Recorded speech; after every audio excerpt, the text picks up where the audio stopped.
किसान भाइयों, लहसुन के भाव अपेक्षाकृत कमजोर रहने के बावजूद पिछले रविवार को दी गई साप्ताहिक रिपोर्ट में जो बाजार का अनुमान और विश्लेषण साझा किया गया था, उसी के अनुरूप बाजार की चाल देखने को मिली। पहले ही स्पष्ट किया गया था कि तेजी मंदी के उतार चढ़ाव के बीच सावन के अंत तक बाजार पर दबाव बना रह सकता है और अब बाजार की स्थिति उसी दिशा में आगे बढ़ती दिखाई दे रही है।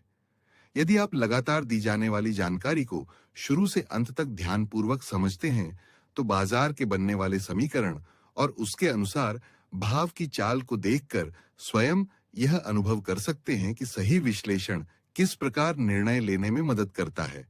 हर रिपोर्ट में बाजार की दिशा, डिमांड, सप्लाई, ट्रेंड लाइन और मनोविज्ञान से जुड़ी महत्वपूर्ण बातें शामिल होती हैं, जिनके आधार पर बेहतर खरीद बिक्री की रणनीति बनाई जा सकती है।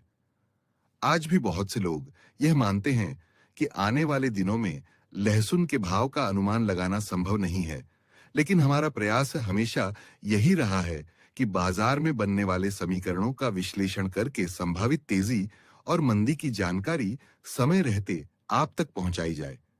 पिछले कई अवसरों पर दी गई जानकारी के अनुसार बाजार की दिशा देखने को मिली है, जिससे सही समय पर निर्णय लेने में सहायता मिली है।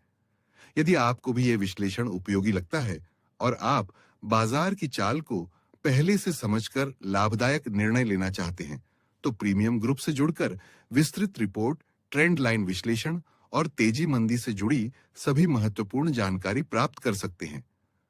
आने वाले दिनों में लहसुन बाजार में एक बार फिर ट्रेंड लाइन और बाजार के समीकरण बदलने की संभावना बन रही है।